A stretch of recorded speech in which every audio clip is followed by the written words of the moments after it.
માતાજી મિત્રો, તમારું સ્વાગત છે મારા આજના બ્લોગમાં. શું નવી છે ગાડીને હું તમારો પ્રિય નીરવ બતાવી. તો હવે આપણે જવાના છે, હવે ભાગળ સાઈડ જવાના છે પતંગનો ભાવ પૂછવા માટે. તો હવે આપણે જઈએ છીએ ભાગળ ભાવ પૂછવા માટે. તો ચાલો હવે આપણે સાયકલ ઉપર બેસી ગયા છે.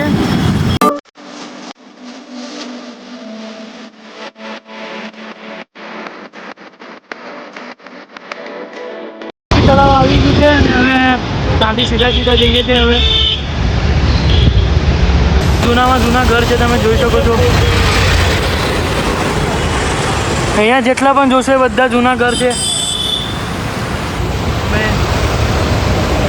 તો મિત્રો પછી આપણે અંદર આવી ગયા હતા અને હવે આપણે આ રસ્તા પર જઈએ ને હવે આપણે પતંગોના ભાવ પૂછવા જવાનું છે અને ડગરવાળી.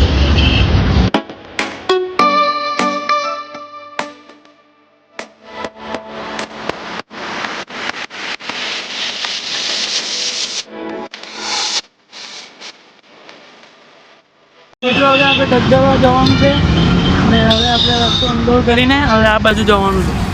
આપણે અહીંયાથી તો શોર્ટકટ મારી લીધો અને આપણો મિત્ર ત્યાંથી ફરીને આવે છે. અહીંયા તો બહુ બધા સાધન આવે છે. આપણી સલામતી માટે આપણે એક વાઘ લઈ લીધો છે. તો પછી આપણે અહીંયા મિત્રો માટે પછી ઊભા રહ્યા છીએ. તો પછી આપણે સાયકલ પર બેસી ગયા છે અને હવે આગળ હવે સીધા જઈએ છીએ.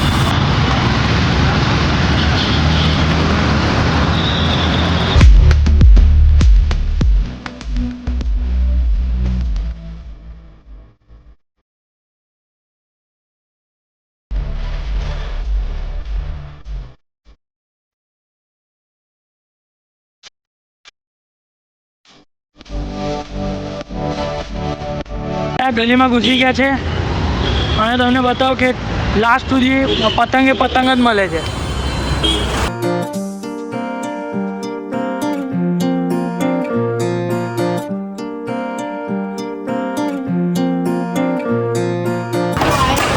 આપણે હવે અંદર ફરીએ છીએ મિત્રો.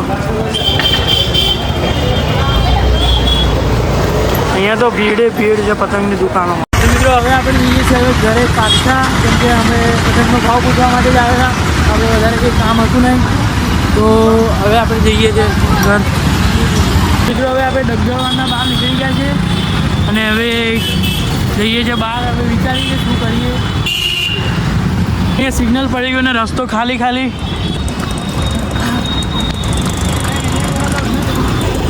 દાસમાં ભાવ પૂછવા માટે આવી ગયા છે. તો મિત્ર હવે ભાવ પૂછવા માટે ગયો છે.